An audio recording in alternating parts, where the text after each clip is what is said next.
Now, if you're a long-time viewer and subscriber of this channel, first of all, thank you. And second of all, you already know that I reviewed a D-MAX SX just last year. So what's changed for 2022? Well, there's one big one. It's under the bonnet. It's the new 1.9 litre four-cylinder turbocharged diesel motor instead of the 3-litre four-cylinder turbocharged diesel motor that now produces less power but is apparently more suitable for the lighter car and makes it a bit more affordable for this year. So that's it there in all of its glory. And in this review, I'm not going to run over the nitty-gritty details about the exterior and the tray size and all that sort of stuff. That was already covered in the review that I did last year because not much has changed in terms of that. So you'll have to go check that out in the link in the description down below or just the link that's floating above my head right now. In this review, I'm just focused on giving you a bit of a refresher of what's new with this D-MAX and also go over the new features for 2022, but more importantly, tell you what it's like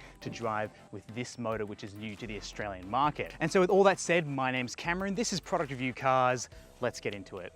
Now, there haven't been any major exterior changes for the 2022 model. This is the most basic ute that Isuzu offers in its D-MAX range, and it's certainly the working man's model because it's got steel wheels, you have plastic cladding, you have basic paint, and obviously you have this giant steel tray. This is Isuzu's tray, so this is what it would look like. You've also got some rear taillight protectors, which are good because I've seen people in Sydney driving without them, and I see why you might need them. And then additionally, there is this grate to protect the rear glass, which I would also recommend you get.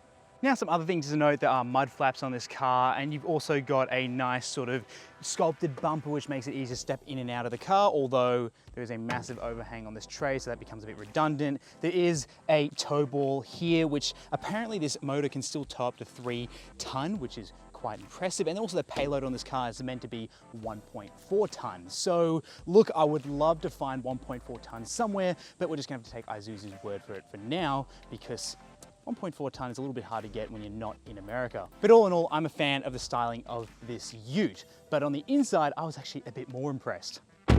Now look, I've already tested this interior in my other review, but I'm just gonna run over what's new for 2022. And that is nothing really that major in here. It's pretty much the same, and I just love this interior in terms of its utility, but also that you feel like you're being looked after. This probably has more features than your car did when you bought it maybe a couple of years ago. So there's wireless Apple CarPlay, there is radar cruise control and active lane keep assist, there's a reversing camera in here as well, and you know what? That's most features than some cars got, you know, just a few years ago. So it's nice to see all that stuff included in here. Love the design, it's utilitarian, there's no carpets in here, so it means that mud, dirt, and sand and all that sort of stuff is really easy to clean out. Seats are comfortable, there is a bit of storage behind the seats, but you're probably better off getting a lockbox out the back for bigger things that won't fit in here. Speaker system is relatively decent, as well as making phone calls via the infotainment unit when it's linked up to your phone. And look, overall, big fan of this interior. It's a really good place to spend a lot of time, especially if it's going to be your mobile office. Now, this ute makes for a great daily drive. You've got automatic headlamps, you've got automatic wipers, you obviously have all those features I mentioned in the interior, and it is just a really easy ute to drive around daily when you're not hauling a whole bunch of stuff in it. So it would be a pretty decent fleet option if you had to send people out here frequently using these utes. They just won't complain and they'll have a comfortable car to ride around in. Now, obviously, I'm really here to talk about that 1.9 litre turbocharged four-cylinder diesel underneath the bonnet, and that thing produces 110 kilowatts and 350 newton meters of torque, so it is less powerful than the 3-litre unit that was in here before. But Isuzu remains clear that this is no less capable than that motor, and I would put that down to this being obviously a light ute, and I would say also the previous motor felt like a little bit of overkill in the torque department for a car with this little amount of traction, rear-wheel drive, and not as much weight on the rear wheels as say the dual cab versions or the ones with tubs in the back. So if you want that 3-litre unit, you just have to go up the range, which does seem like a slight cop-out. Now I'm on a little proving ground here to test what this car's like through corners and just how responsive this motor is. Coasting, it's relatively quiet. We do have a bit of road noise coming in, and yes, it is pretty bumpy in here when it's not laden with stuff in the back. And yeah, it's mainly because that leaf spring suspension in the rear is pushing up so aggressively because it's meant to be dealing with all the weight that this thing can hold, according to Isuzu, which is 1.4 ton. Now, steering is pretty light. It's not too heavy, which is a good thing. It just makes daily driving pretty easy. And although it does take a little bit of guesswork to know exactly where your wheels are, its high center of gravity doesn't really make me feel too confident blasting through corners. So you obviously have to bring it back when you do go through these corners. Now, it is spitting a bit, and this rear-wheel drive traction is a bit interesting. So let's just, you know, bring it down a little bit, and I'm just gonna plant it now.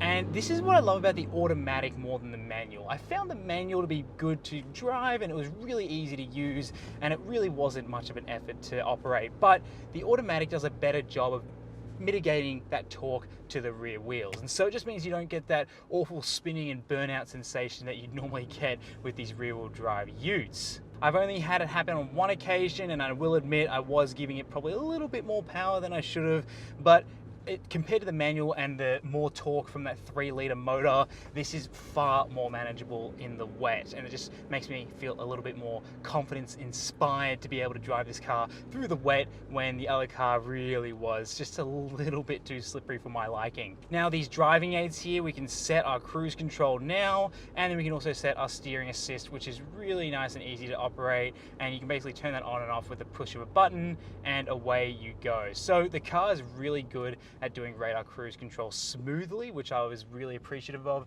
Although the lane keep assist, as good as it is, it's still not as amazing as I would have liked it to be. It's sort of, you know, not quick to engage. You have to have a nice long bit of road, and then also it does like to cancel itself abruptly if you do touch the steering wheel, which I find a little bit weird. I normally like to touch the steering wheel just to, you know, keep an eye on it, and sometimes that just causes this thing to cancel. I think this power plant will sell quite well here in the Australian market, just because it's one of those power plants that just, when you drive it, you go, oh, okay, this is a lot easier than I thought it would look like. Oh no, this is a big car, and it's a big ute, because, you know, even for a dual cab, it's quite long and it's a little bit wide, so parking it into tighter spaces is a little bit more difficult, but it's not impossible thanks to the lighter steering and also the reversing camera. But I think this 1.9 litre unit is quite a good addition to the range and definitely suits this lighter car.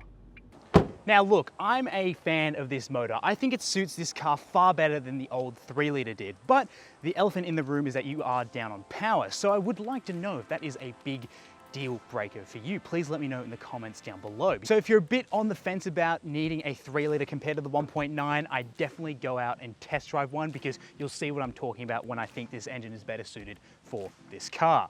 Now, with that all said, thank you so much for watching. Please consider subscribing, because it's the best way to support this channel. My name's Cameron.